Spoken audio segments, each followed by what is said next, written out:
जय भीम साथियों, जय संविधान। आइए हम आज पखंड का पूजा करते हैं। लोग पहले तरीका से पूजा करते थे, हम दूसरे तरीका से पूजा करते हैं। मेरा कहना है कि ईश्वर तो है, पर इन सब पखंडों में कोई साथियों, ईश्वर। आज का बहुत ही महत्वपूर्ण बात है कि आखिरकार भगवान क्यों अवतार नहीं लेते। लेना चाहिए कि नहीं लेना चाहिए। जब द्रौपदी का साड़ी खींचा जा रहा था तो कृष्ण ने आकर बचाया। तो आज तो हजारों के तादाद में बलात्कार, गैंग रेप, मर्डर, डकैती, छिनैती क्या क्या होते हैं। और आज की ऐसी स्थिति है, कोरोना की महामारी बहुत ही बड़ी बीमारी है। ऐसी स्थिति में नहीं लेना चाहिए भगवान को अवतार। तो कब लेना चाहिए?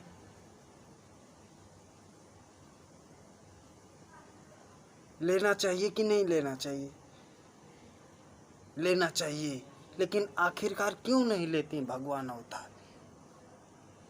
इसका भी वजह है।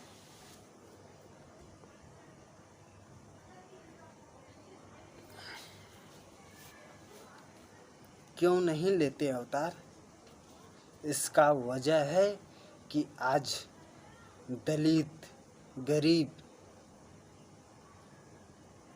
को शिक्षा मिल गया है।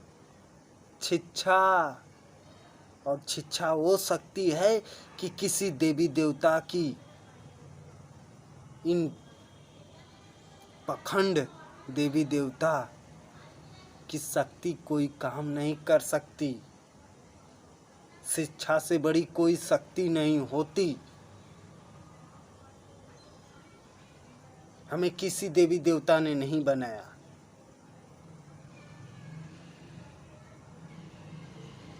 हमें किसी देवी देवता ने नहीं बनाया। लोग कहते हैं ये शरीर 5 तत्व से बनी है, लेकिन ये शरीर 4 तत्व से बनी है। हमें ऊपर नहीं जाना है, हम नीचे से ही जन्मे हैं, नीचे ही मिल जाना है। और वो 4 तत्व क्या है? मिट्टी, आग, हवा, पानी। हमें आकाश की कोई ज़रूरत नहीं है इंसानों की। इसमें कोई प्रक्रिया, कोई इसका आवश्यकता ही नहीं है। हम सीधी बात बता देते हैं आप लोगों को। हर एक जीव जंतु की उत्पत्ति अपने आप ही होती है। किसी देवी देवता की इसमें ज़रूरत ही नहीं पड़ती है। ये प्रकृति देन होता है। जैसे मैं अगर किसी सीधी सी साधारण बात आप लोगों को बता दे रहा हूँ, अभी बहुत से बात करनी है। पखंड के दूसरी लाइन में पूजा करना है। सीधी सी, अगर किसी गऊ या गैया मैया के गोबर को 2-4 दिन छोड़ दीजिए वहीं पे, तो उसमें देखेंगे कि अपने आप गोबरौरा उत्पन्न हो जाता है। उत्पन्न हो जाता है। विश्वास करो इस चीज़ का। यदि नहीं विश्वास है तो सीसीटीवी कैमरा लगवाइए, उस चीज़ को कैमरे में कैद करिए। ये ऐसी प्रकृति देन है। जैसे में कि अगर कहीं दूर दराज सिवान खेतों में किसी का घर हो, तो वहाँ पे अगर पंडोहे का पानी या बर्तन वर्तन धोते हैं, उसका पानी जहाँ इकट्ठा होगा वहाँ पे पूँछ वाला जानवर, कीड़े उत्पन्न हो जाते हैं। क्यों होते हैं? जहाँ पे जैसी आवश्यकता होती है वहाँ पे वैसे जीव जंतु अपने आप प्राप्त हो जाते हैं। किसी भगवान की जरूरत ही नहीं पड़ती है। किसी भगवान की जरूरत नहीं पड़ती है। समझ गए ना मेरी बात? पोछ वाले कीड़े जो उसमें पंडोहे में कीड़े मकोड़े लग जाते हैं वो कहाँ से आ जाते हैं? आप तो बेहद बहुत से तरीके हैं, बहुत से वैज्ञानिक तरीका। शिक्षा से बड़ी कोई ज्ञान नहीं होती, कोई शक्ति काम नहीं करेगी। देवी देवताओं इन पखंडों की शक्ति कोई काम नहीं करेगी। आइए हम पखंड का पूजा करते हैं। ब्राह्मण कहते हैं कि सर से ब्रह्मा के सर से ब्राह्मण पैदा हुए और कोख से क्षत्रिय, पेट से वैश्य और लात से शूद्र। चलो अच्छी बात है कि भारत में पहली मशीन यही थी पहली। भारत में जो भी विकसित मशीन है, जो भी सारे लोग जानते हैं कि मशहूर कंपनी यही थी कि सर से ब्रह्मा ने ब्राह्मण को पैदा किया, पेट से वैश्य को, कोख से क्षत्रिय को, लात से शूद्र को। आखिरकार हमें शूद्र क्यों बनाया बे?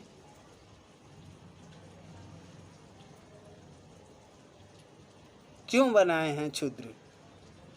क्या हमारी वजह थी? हमें शूद्र क्यों कहते हैं? क्या हम लोग मांस खाते हैं इसलिए? मांस तो हमारे साथ कितने अच्छे अच्छे ब्राह्मण लोग खाते हैं।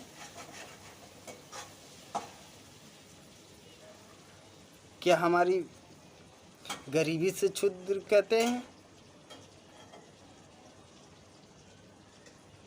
गरीबी से शूद्र कहते हैं तो हम एक बात बता देना चाहता हूँ बाबा साहेब के सम्मान में कि क्षुद्र तो वो होते हैं जो लोग गरीब की अवस्था देखकर घृणा करते हैं।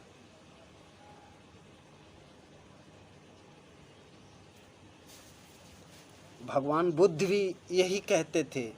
ब्राह्मण से क्यों घृणा करते थे? इसीलिए घृणा करते थे। वो भी यही बात कहते थे, शूद्र तो वही होता है जो गरीब की अवस्था को देखकर घृणा करता है। आखिर हम शूद्र है तो हमें किसने बनाया बे? क्यों बनाया? हमें शूद्र पैदा ही क्यों किए? हमारी वजह क्या थी?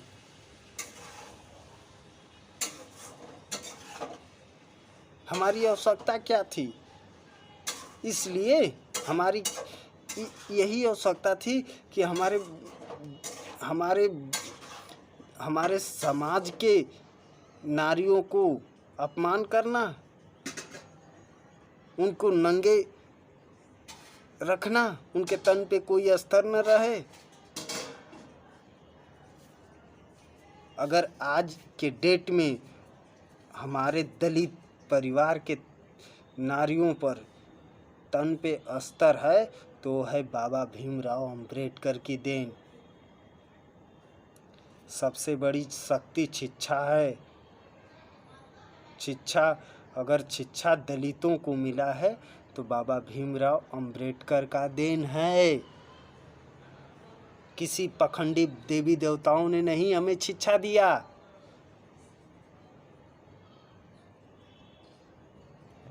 मैं एक बात बहुत ही साधारण तरीके से बता रहा हूँ। कि जितने भी रामायण महाभारत कृष्ण लीला ये सब जितने भी देवी देवताओं के फिल्म मूवी बनाए गए हैं ये सिर्फ मूवी ही है। अच्छे एक्टर, अच्छी एक्टिंग, अच्छे हीरो है।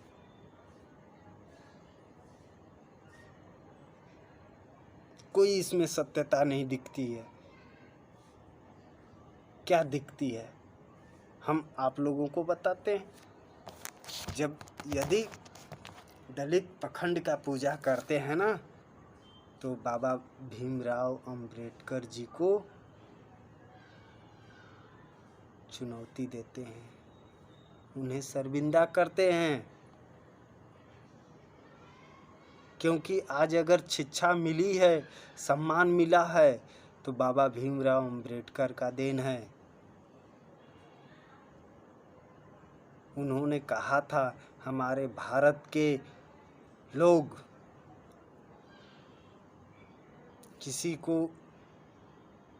किसी को जातिवाद में उन्होंने नहीं बांटा, सबको एक समान समझा।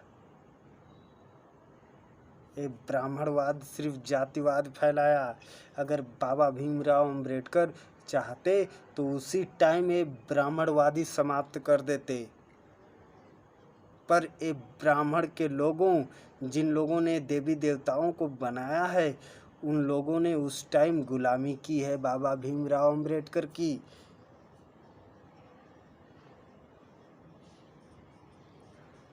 आज अकड़ दिखा रहे हैं और दलित लोग पूजा जिनके करते हैं ना, हम बता देते हैं कि जो भगवान अपनी स्वयं सुरक्षा नहीं कर सकता वो दूसरों की सुरक्षा क्या करेगा। हमें कोई दिक्कत नहीं है, हमसे कोई ब्राह्मणवाद, हमसे कोई रिएक्शन ही नहीं ले सकता, हमारा कोई जवाब ही नहीं दे सकता। हमें हाँ यदि कोई मार सकता है, कुछ भी कर सकता है, इससे हमें कोई दिक्कत नहीं है। लेकिन बाबा साहब के सम्मान में यदि मेरे प्राण भी चले गए तो इसमें मैं कहता हूँ कि बार बार जन्म लूँगा बाबा साहब के सम्मान के लिए।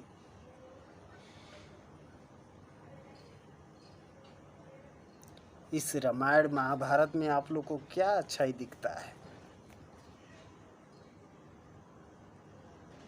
क्या दिखता है? कहते हैं ना, अगर एक सर्कस वाला या मडारी वाला गली में मडारी दिखाता है, ड्रामा दिखाता है, सर्कस दिखाता है, तो लोग उसे देखते हैं, उनके रूबरू खड़े हो जाते हैं, लेकिन बाद में यही कहते हैं कि ये तो नज़रबंद का काम है।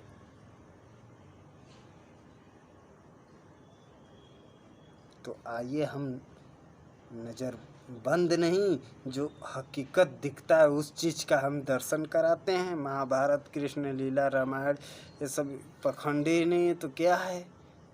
आइए दर्शन कराते हैं। जब भगवान राम को क्यों वनवास होना पड़ा?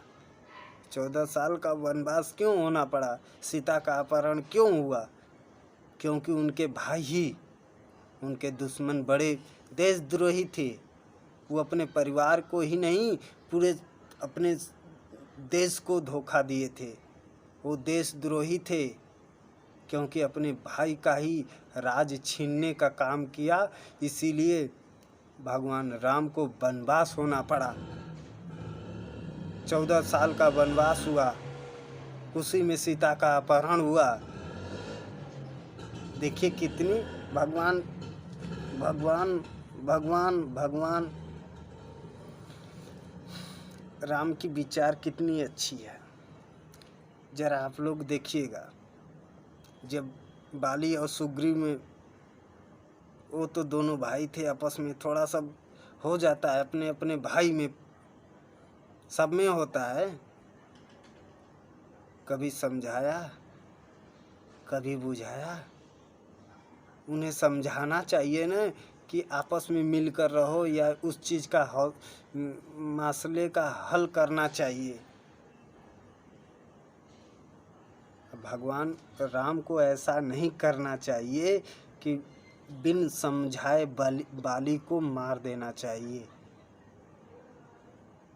क्यों मारे बाली को? कभी समझाए इस बात को? जो अपने घर की समस्या को नहीं समझ, सबसे पहले तो उन्हें मारना चाहिए जिन्होंने तुम्हें 14 साल वनवास करने के लिए सजा दिलाया।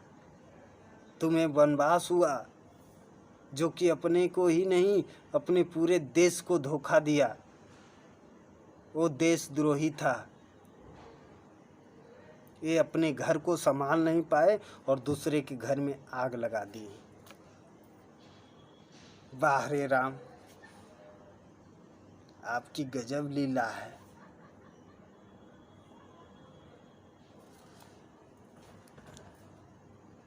और महाभारत में आइए, महाभारत में आइए। ये महाभारत युद्ध क्यों हुआ? क्यों हुआ भाई? यदि लक्ष्मण रेखा में इतनी बड़ी शक्ति थी तो महाभारत करने की क्या जरूरत थी?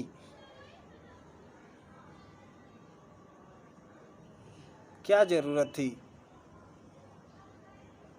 यदि लक्ष्मण रेखा ही पूरे भारत को अपने घिस देते, लक्ष्मण रेखा में बांध कैद कर दिए होते, तो आज हमारे देश के सैनिक कोई शहीद नहीं होते। आज हमारा देश आज़ाद होता। लेकिन इन पखंडों ने पखंड से पूरे भारत को गुलाम बनाने का काम किया। आज मोदी जी क्या करते हैं? मोदी जी क्या करते हैं? कभी थाली बजवाते हैं, तो कभी घंटी बजवाते हैं, तो कभी क्या करवाते हैं? पखंड का पूजा करवाते हैं। इसी प्रकार ब्राह्मणों ने दलित पर ऐसे ऐसे पूजा कराया। कभी बंदर का पूजा कराया, कभी भालू का पूजा कराया, कभी उल्लू का पूजा कराया, कभी पेड़ पौधे का पूजा कराया, लास्ट में गोबर का पूजा करा दिया। गोबर का, जिसे गोवर्धन कहते हैं, हिंदू धर्म में गोवर्धन कहते हैं। तो बस समझ गए ब्राह्मण लोग कि बस करो, इन लोगों के पास तनिक भी ज्ञान नहीं है।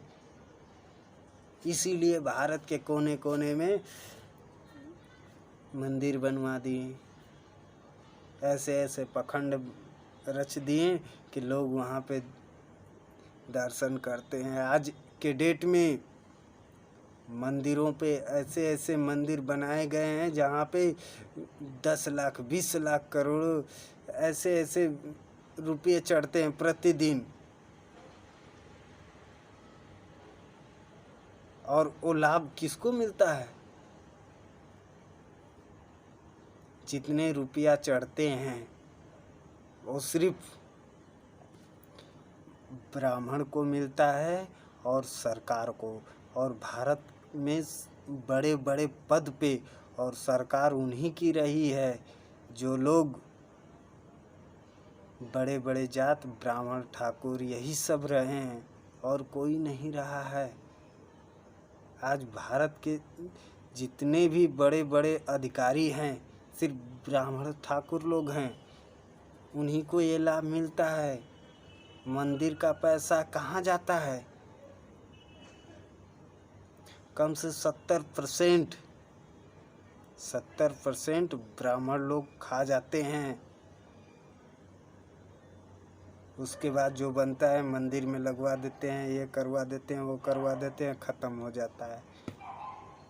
किसी विपदा आपदा में कभी मंदिर के पुजारी ने कभी कोई दान किया? इतने कोरोना महामारी में कभी किसी ने दान किया? क्यों नहीं किया?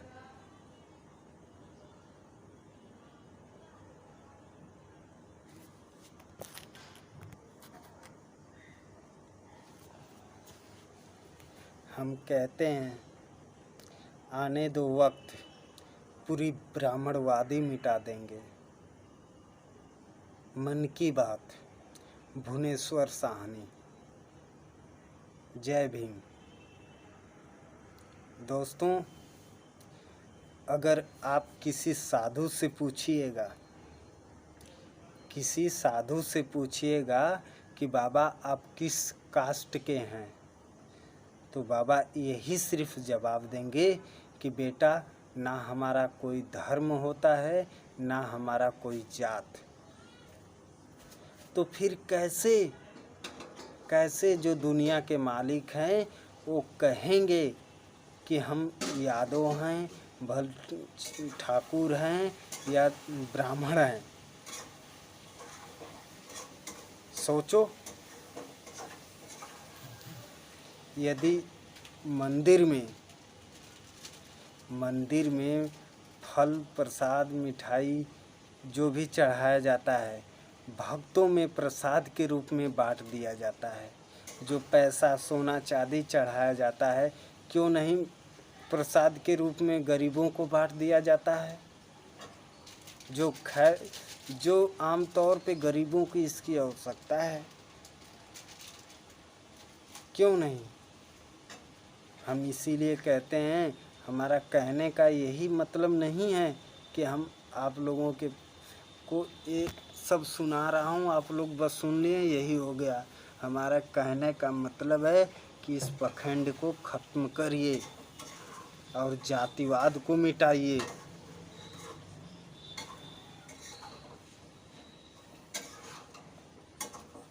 अगर ये पखंड चलता रहेगा तो मैं इस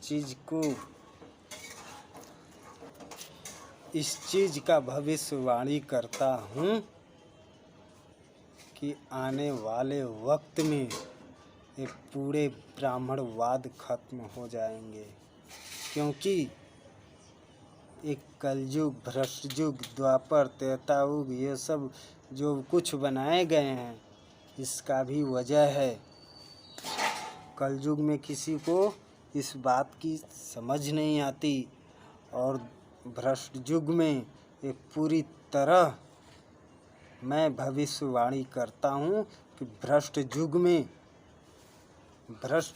में एक पूरी ब्राह्मणवादी समाप्त हो जाएगी, उसे भ्रष्ट युग कहा जाएगा। जय भीम, जय संविधान। खत्म करो